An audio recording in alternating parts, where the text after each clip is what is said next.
नमस्ते, वंदे मातरम, सुस्वागतम। समस्त योग नवजन्म है। All yogas are essentially rebirth. समस्त योग नवजन्म है। मैं आपको एक एग्जाम्पल देना चाहता हूँ।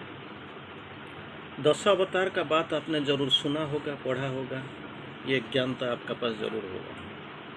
मत्स्य अवतार, कच्छप अवतार, इसी से शुरू होते होते हम अभी अतिमानस अवतार के पास खड़े हुए हैं। आप एक मान लीजिए, अभी हम अतिमानस का अवतार का पूजा करते हैं। माँ श्री अरविंद को अतिमानस का अवतार हम मानते हैं, जानते हैं, सुनते हैं, बोलते हैं। ये धारणा भी हमारे पास है। आपका किसी एक का मन में ये प्रश्न आएगा, इतना देर का बाद, इतना युग के बाद, इतना समय के बाद क्यों सुप्रामेंटल इनकारनेशन अतिमानस अवतार को आना पड़ा? कुछ पहले आ नहीं सकते थे क्या? कोई दूसरा जो आप मेरे सामने बैठे हो किसी के पूछेगा क्या मत्स्य अवतार का आवश्यकता था? और भी कोई आपका अंदर होगा जो भी पूछ सकता है, क्या पिताजी का वचन मानते हुए माँ जी के सत्य के परिपूर्ति के लिए 14 साल अपना अनुज और बीबी के साथ, पत्नी का साथ जंगल जाने का कोई ज़रूरत था क्या? कोई अगर पूछेगा, भगवान को क्या इतना ही जरूरी था जो बंदीशाला में जन्म लेना पड़ा? क्वेश्चन, प्रश्न प्रश्न प्रश्न, इसी का उत्तर केवल भगवान को जानते हैं। भगवान ही जानते हैं। भगवान को मालूम है। क्यों? वो लीला करने आ गए। इसी लीला के रंग में हम रंगायित होते हैं, तरंगायित होते हैं। This is what Leela, nothing else. तो जब हम सोचते हैं इसी का कोई आवश्यकता था? चारों तरफ जलमग्न था, पानियों में घिरा हुआ था, कोई कुछ नहीं था। उसी टाइम में सुप्रामेंटल अवतार क्या करें? अवतारी कृष्ण भी क्या करें? जगन्नाथ का क्या आवश्यकता होता? तो स्टेप बाय स्टेप जब पानी था, इसमें मत्स्य अवतार के रूप में आए। जब मर्यादा का डेवलपमेंट हुआ तो राम अवतार को अवतार लेना पड़ा, राम जी को। जब प्रेम का उद्गिरण हुआ, उत्थान हुआ, अभ्युत्थान हुआ, इसी टाइम में रैशनल डेवलपमेंट जब हुआ तो थोड़ा थोड़ा श्री कृष्ण को अवतार लेके आना पड़ा, जरूरत था। जदा जदा ही धर्म से ग्लानिर्भवति भारत। एक धर्म का, एक आदर्श का जब ग्लानि होता है, देयर इज ए डिके। जब जगत को उद्धार करने का संकट आ जाता है तो कई नया विभूति के रूप में, अवतार के रूप में भगवान अवतार लेते हैं।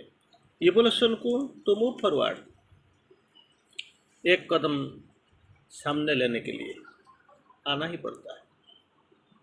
तो आप नहीं बोल सकते हैं कि ये new wine, old wine new bottle, पुराना वाला मदिरा जो नया वाला बटल में लिखा हुआ है, रखा हुआ है, ये आप नहीं बोल सकते, ये नहीं बता सकते। It is not true for us, not at all. जब युग का खत्म हो गया, अवक्षय हो गया, जो पुराना वाला कॉन्सेप्ट था वो जब पुराना हो गया, थोड़ा सा रैशनल डेवलपमेंट हो गया, उसी वक्त किसी नूतन कॉन्सेप्ट लेके, धारणा लेके, किसी अवतार को नए रूप में ये धरती को बचाने के लिए, नया रूप प्रदान करने के लिए आना ही पड़ता है। So it is a रिवर्थ like this. जो योग का नाम हम सुनते हैं, ज्ञान योग, कर्म योग, हठ योग, भक्ति योग, अभी अभी कुछ बहुत नया नया शब्द सुनते हैं, पूर्ण योग, समर्पण योग, अतिमानस योग। ये सब सिस्टमेटिकल आया, एक के बाद एक। और माँ जी और बोलते हैं सारे योग का, श्री अरविंद की वो वाणी तो जरूर आपने सुना होगा। सारे योग का जहाँ पे अंत होता है, खत्म होता है, यहाँ से पूर्ण योग शुरू होता है। पूर्ण योग किसी को छोड़ के नहीं गया, सारे को मिला के सामने लेके गया है। तो इधर हम जो श्री अरविंद को जो आज पढ़ने जा रहे हैं, समस्त योग एक नवजन्म है। It is by it essence a new birth, by its quality it is a new birth. अपनी प्रकृति में समस्त योग नवजन्म है। By its nature, in its nature it is a new birth, completely new birth. जब अतिमानस का जो योग का बारे में आप सुनते हैं, पूर्ण योग का बारे में सुनते हैं, समर्पण योग का बारे में सुनते हैं, इससे पहले ये सब बात नहीं था। थोड़ा थोड़ा किसी ने ट्राई किया, कोशिश किया, शायद आंशिक सफलता भी प्राप्त हुई, लेकिन सब कुछ इसको नहीं मिला। Habitually they have, unhabitually they have created, somehow they have gone, कुछ देर के लिए, कुछ दूर के लिए वो तो गए हुए, लेकिन मालूम नहीं ये लोगों को कहाँ पहुँचा, कब तक प्राप्ति किए, क्या ये लोगों को एहसास आया,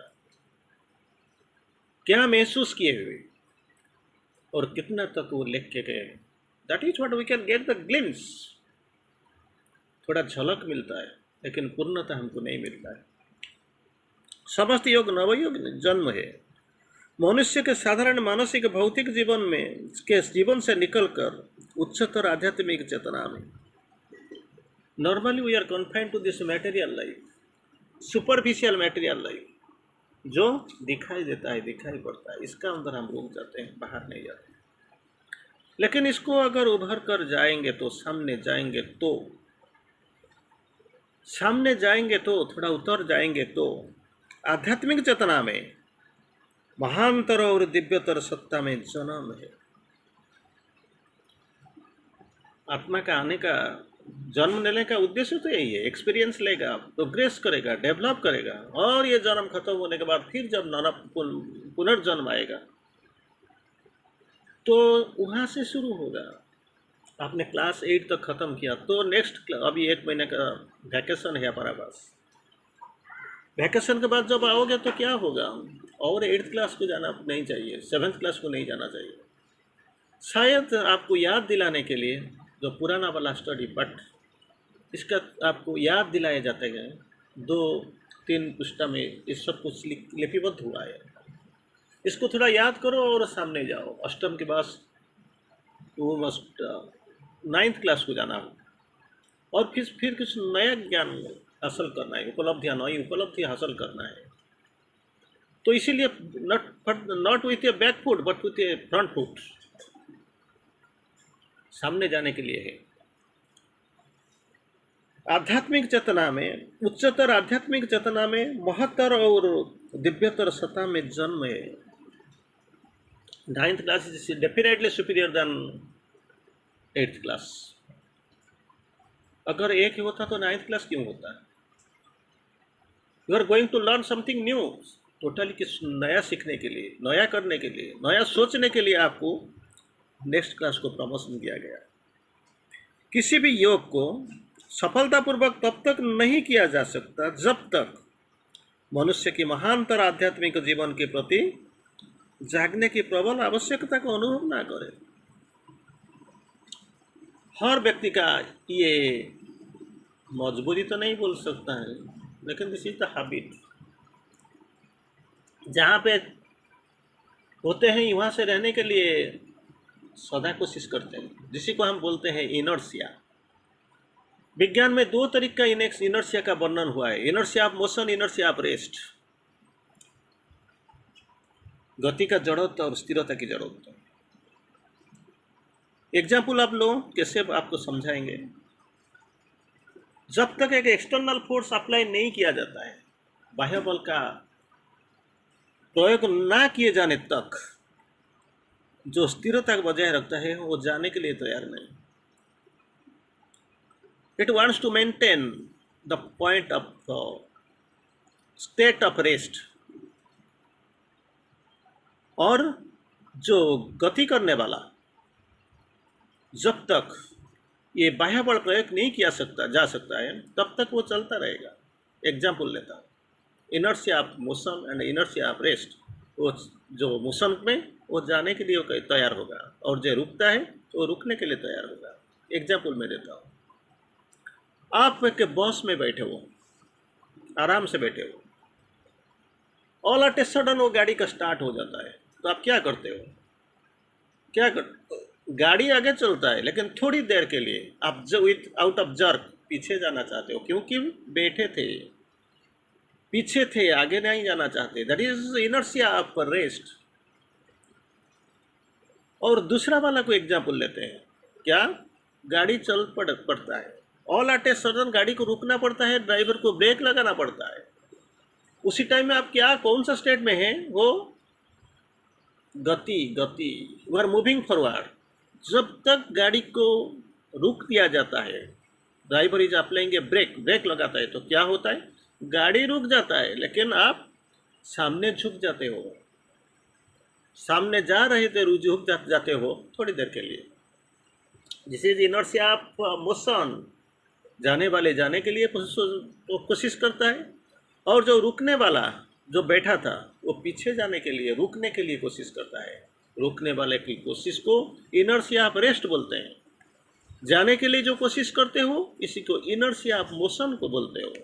वो भी चलता रहता है, वो चलता रहता है, इसी का कोई शुरुआत नहीं, कोई ख़त्म नहीं। ये है थ्योरी, साइंटिफिक थ्योरी। जब तक प्रबल आवश्यकता फील न करते हो, तो inertia motion, inertia of rest वो तो बरकरार रहेगा। इसी गंभीर और विशाल आंतरिक परिवर्तन के लिए जिस आत्मा का आवाहन किया जाता है, वो मनुष्य की योग के विभिन्न पथ सुझा सकती है, विभिन्न पथ, डिफरेंट पाथ्स, जिस पर हम चल पड़ते हैं। तो इसी को मैटेरियलाइज करने के लिए तो क्या करना पड़ेगा? आत्मा की आवाहन किया जाता है। We keep calling the divine. दो तरीके का चीज होता है। आपसे कोई मुझे बार बार ये भी पूछता है, बहुत लोग तो आते हैं, लोग चले जाते हैं, वो गाना भी याद आता है। लोग आते हैं, चले जाते हैं, जाने वाले कभी कभी अपना यारों से, लोगों दिलों से यादगार बन जाते हैं। आना जाना लगा ही रहता है। वो आते हैं, चले जाते हैं, क्यों रुक नहीं पाते हैं? मैंने वो सोचा, तो आप भी तो रहते हैं ना, वो क्यों नहीं रहते हैं? ना, दो ही तरीका होते हैं रहने के लिए, दो ही तरीका का अपनाने चाहिए। Have you got the inner call? हम तो आह्वान आपका कर्ण गौर में झंकुरित हुआ है, सुना आपने? नहीं। Have you got the spiritual necessity? ये मेरा आध्यात्मिक उपलब्धि है। खाना जरूरी है, क्योंकि भूख लगता है, मुझे खाना ही पड़ेगा। कुछ ऊर्जा आएगा तो काम करूँगा, इसीलिए मैं खाना खाता हूँ। ऐसे आपने कभी सोचा it is a spiritual necessity? No. तो कैसे होगा? वो तो कुछ भी नहीं था, ऐसे आ गए थे, आया राम गया राम, चले गए। तो क्या हो सकता है?